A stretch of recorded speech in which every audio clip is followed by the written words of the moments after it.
Hey everyone, welcome to my channel. So I'm back again with another mom-daughter tuning outfit idea. But this time I am upcycling an old sari. So ये बहुत ही beautiful सी बंदेज print की साड़ी है जिसका पल्लू कुछ इस तरीके से जरी वूवन है. बॉर्डर बहुत ही प्रिटी था तो मैंने सोचा कि इसमें से गर्ल के लिए एक पेप्लम टॉप क्रिएट करेंगे एंड देन जो बचा हुआ साड़ी का पार्ट है उसमें से मॉम के लिए एक अंगरखा पैटर्न में एक शॉर्ट कुर्ती क्रिएट करेंगे. So इस ट्यूनिंग आउटफिट को क्रिएट करने का ऑर्डर मुझे मेरी फ्रेंड ने दिया था जिसके लिए इससे पहले भी मैंने एक रफल साड़ी क्रिएट की है. अगर आपने वो वीडियो नहीं देखी है then click on the i button and you can watch it letter.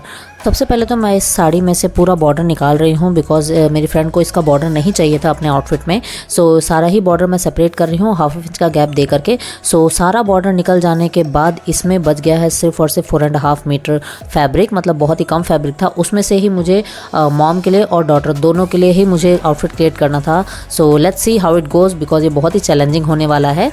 So let's get started.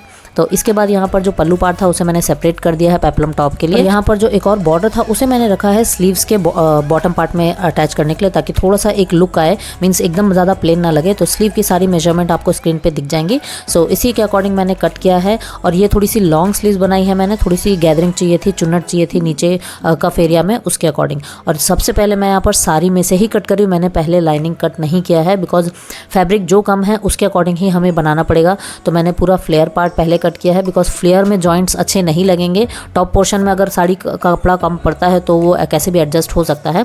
तो इसलिए मैंने पहले फ्लेयर पार्ट दोनों मॉम के लिए कट कर लिया, फ्रंट और बैक. फ्रंट और बैक कट करने के बाद जितना भी पोर्शन बच गया था उसके बाद मैंने इसका स्लीव्स तो हमने पहले ही निकाल ली थी. तो इसके बाद मैंने उसका बॉडीज़ का पार्ट कट किया है. तो बॉडीज़ का पार्ट कट करने के लिए पहले मैंने लाइनिंग में कट की है.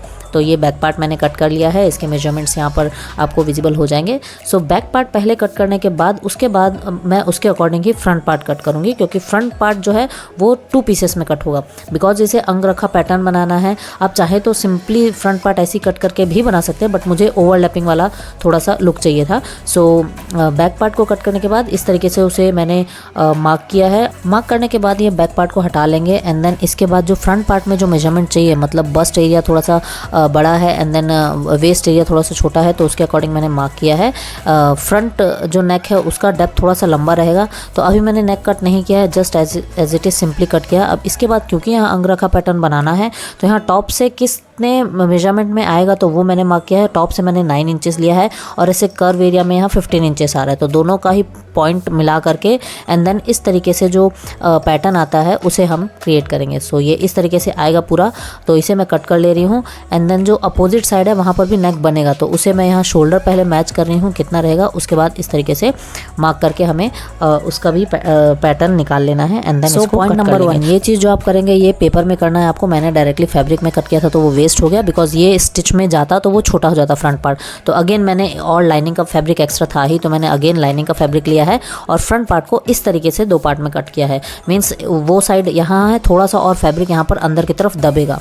तो इस तरीके से कट करेंगे और जितना भी बचा फैब्रिक उसको अच्छे से अरेंज करेंगे बिकॉज हमने लाइनिंग पहले कट की है. तो ईजिली हमारा जो मेन फैब्रिक है वो ज़्यादा वेस्ट नहीं होगा. उसके अकॉर्डिंग हम सारा कुछ कट आउट कर लेंगे एंड इस तरीके से कुछ अरेंज होगा front and back and then flare part और ये जो है वो स्लीव्स. अब इन सभी को हमें ज्वाइन करना है. तो सबसे पहले लाइनिंग और मेन फैब्रिक को एक साथ ज्वाइन करेंगे.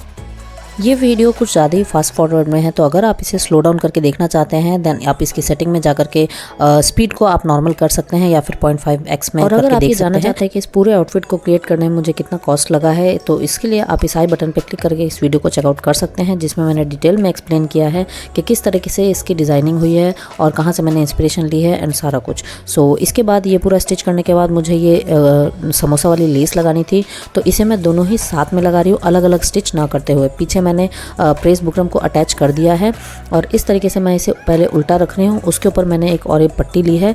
तो सबसे पहले तो इसे सिंगल स्टिच में इस तरीके से पूरा अरेंज करेंगे जिसमें जो लेस है वो भी स्टिच हो जाए और साथ में जो पट्टी मैं लगा रही हूँ उसे हल्का सा स्ट्रेच करते हुए इस तरीके से एक पैर की सिलाई लगाते हुए मैं पूरा इसे स्टिच कर लूँगी. और इसके बाद इसे डबल रोल करते हुए इसमें एक पाइपिंग जैसा भी क्रिएट हो जाएगा.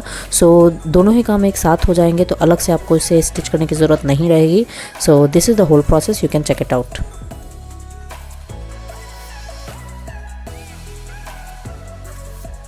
और यहाँ पर और एक पट्टी अटैच करने के बाद जो भी एक्स्ट्रा रह गया था उसे हम कट ऑफ कर लेंगे एंड देन इसे इनफोल्ड करेंगे। तो इस तरीके से कुछ पाइपिंग जैसे स्ट्रक्चर बन जाएगा और उसे एक पैर की सिलाई करते हुए हमें स्टिच कर लेना है, जिससे कि हमारा लेस भी विजिबल होगा और जो किनारे की फिनिशिंग भी बहुत अच्छी आएगी, पाइपिंग जैसा एक लुक क्रिएट होगा।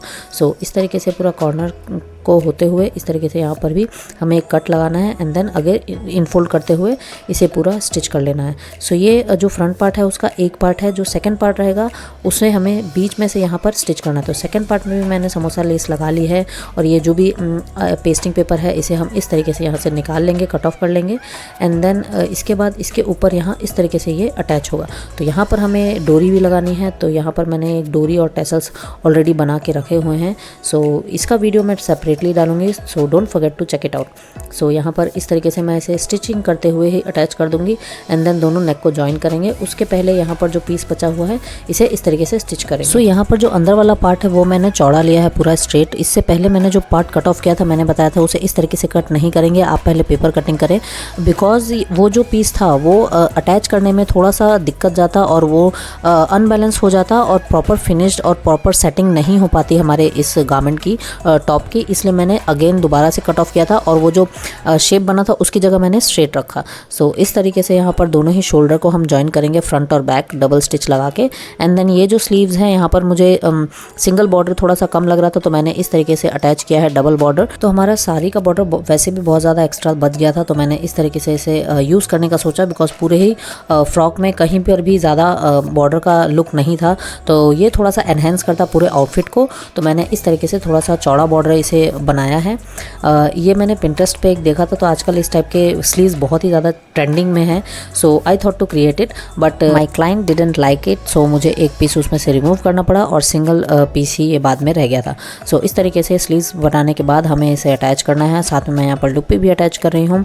सो दोनों ही स्लीव्स अटैच करने के बाद कुछ इस तरीके से लुक आएगा एंड बिकॉज ये फिटेड स्लीव्स होने वाली हैं तो इसमें सबसे डाउन में मैं यहाँ पर हुक्काई भी लगाऊंगी। सो इस तरीके से कुछ पूरा अभी बन के रेडी हुआ है। अब हमें सिर्फ और सिर्फ वेस्ट जॉइंट करना है एंड देन साइड स्टिच करना है। सो यहाँ पर हमारा वेस्ट जॉइंट हो गया है, अब इसे पूरा फ्लिप करेंगे एंड देन साइड में यहाँ स्टिच लगाएंगे पूरा स्लीव से लेते हुए पूरा वेस्ट। यहाँ पर पूरा मेजरमेंट के अकॉर्डिंग मैंने स्टिच लगा लिया है एंड देन जो कफ एरिया है अब इसे इस तरीके से इनफोल्ड करेंगे और यहाँ पर बाद में हुकाई होगा। So this is the whole process और इसमें कुछ भी ऐसा अलग से एक्सप्लेन करने का था नहीं, but in case if you haven't understood it, कुछ भी अगर आपको समझ में नहीं आया है then you can comment down below. Comment में आप ज़रूर बताएं कि किस तरीके से आपको ये आउटफिट बनाने का तरीका पसंद आया है और अगर आपकी कोई भी क्वेरी है then please comment down below, I will try to rectify it. So यहाँ पर ये पूरा बन चुका है, अब यहाँ पर हुकाई यहाँ पर लगाना होगा।